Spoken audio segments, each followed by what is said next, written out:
Even though I watch loads of kit videos and they've really helped me to figure out what I want to carry with me to make my life run smoothly, even though they've made a big difference to me, I haven't done a kit video before because I've thought to myself, oh, I haven't got the perfect kit yet, I haven't got the right stuff. And the thing I've discovered is that that's never gonna happen. I'm never gonna have the right stuff. There are always gonna be problems, things that I wish that I had that I'm missing. Or things that I'm carrying that I'm thinking, oh, this is completely the wrong thing, or I really should get rid of it. That's always going to be true. So what you're going to see is just a snapshot of the stuff I've got at the minute and how I'm living with it and how I'm able to live out of the rucksack. And I've just got a new rucksack, which if you live like I do is like moving house. It's taken me quite a while to move into it and understand where to put everything and how it works. But the big difference between this and the last top-loading rucksack that I had was that this one's clamshell. It's like a suitcase, which means that you can live out of it. If you think of it like a house, this is like my wardrobe, apart from the toothbrush. And this bit here is like my shelves. You can open it, get out what you need, and just take that one thing out, and you don't have to take out any of the containers or other stuff that's in there. Whereas with my top-loading rucksack, when I arrived somewhere, I'd have to take all of the containers out of it just to be able to access what I needed. So this is miles better, and I'll show you how it's working for me at the moment. This is what I have. My main life bag, my guitar, and my recording studio bag.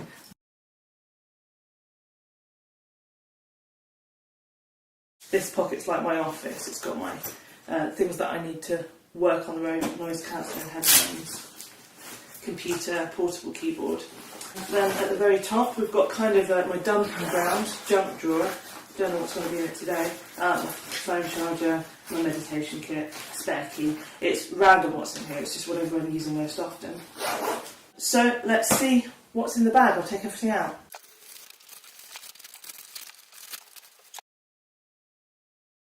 Let's start with the office. Laptop, keyboard and mouse. Started travelling with an external keyboard and mouse, even though it's a bit more stuff, because that's really important to make sure I've got good posture whilst I'm working. Noise cancelling headphones. Great, good quality, I mean I can work from anywhere. Even if I'm at a train station or somewhere noisy, I can just put those on and be in my own zone. Meditation kit. This is not part of my office.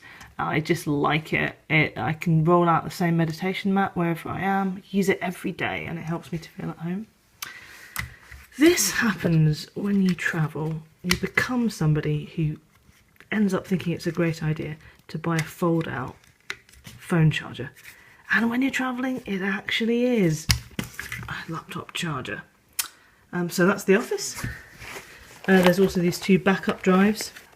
My camera, Sony point and shoot. I'd quite like a new version of that because it's quite heavy and the battery isn't very good anymore.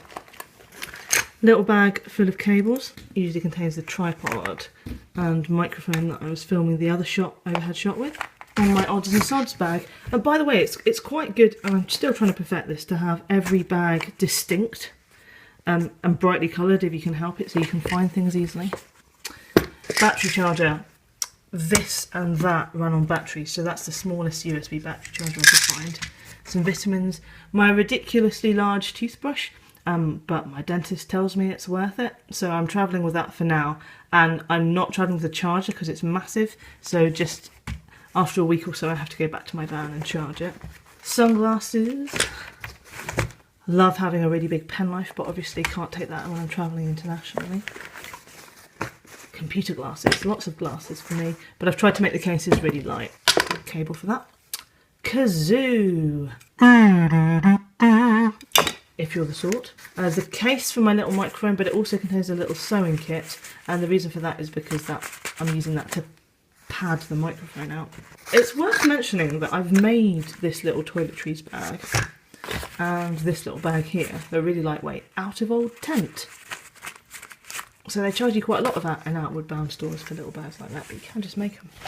It's taken me quite a while to get the toiletry bag this small, and the key thing has been to get really tiny containers for everything. Even something like that will last a couple of weeks. And cutting a spare toothbrush in half. Moving over to my wardrobe. I'm wearing a pair of cords and I've got another pair. Tried travelling with one pair last year and I just couldn't time my washing that well. And I've also got a pair of Zero shoes, as well as my main boots that I'm wearing at the minute because it's reasonably cold, but in the summer I'll pretty much transition over to these tiny minimalist shoes. I really like them. And then I'm not going to go through everything that's in my wardrobe, but you definitely can fit everything you need into one big packing cube like that. As time goes on and I get more sort of travel-y type clothes, it might even go down further. We'll see. And then finally, this is a bit weird. This is the bags that I have in my bag. I'm not sure about these. This one, yes, this one's great. Really light, and you can wear it.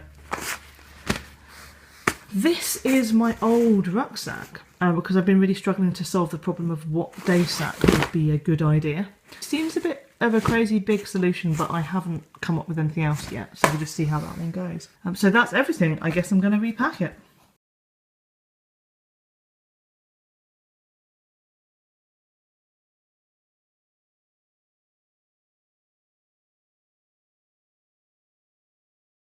Last few things, I forgot my notebook and Kindle. I really like having paper to write on and a nice fountain pen. And the Kindle, I was in two minds about it, but I actually have so much screen time that it's really nice to read on a Kindle, which has a screen that's nicer to your eyes. And then this is what's in my pockets. When you're travelling, everything that's in your pockets has to perform really well because you're using it all the time. My fountain pen, a headset for taking calls wherever I am, USB stick just in case of any emergencies, my minimal wallet which I made, it's a great design, you can just make it unfortunately for the people who sell it, a lighter, lots of reasons to have that apart from smoking, which I don't, a really good carabiner key ring. This one's lasted for years without breaking. I think it's because it doesn't have that little wire springy bit. I like to have this watch that does 2 different time zones if you want it to, because I am rubbish and even if it's just an hour I can't get the time difference right. And then my jacket, which is the least minimalist jacket ever, but minimalism isn't just about living with the bare essentials that you can, it's the bare essentials that you enjoy, and I really like this jacket. And when I relined it I put in 1,000,000 secret pockets, which is great. Even though this could improve more, it's taken me absolutely ages to get to this point of having everything that I need within one backpack and have the functionality that I need. I've actually added quite a lot recently because there's things that I tried living without and I could live without them, but I really didn't want to, so much so that I didn't mind carrying them. I've put quite a lot of effort into losing pointless weight. Things like having heavy containers that things go in, heavy cases for things, really long cables. That kind of stuff I've cut down on so that without buying like loads of high-tech clothes, even though I've got some wool clothes which have been great, but without buying loads of high-tech travel kit, I've been able to get the size and the weight down as much as possible. And as time goes on and I've travelled for longer and my non-travel stuff wears out and I can replace it with more travel-y sort of stuff, that's going to get even better. But for now it's just about using common sense and using quite a lot of normal stuff, but in an innovative way. Thanks for watching, hope this helps you on your travels.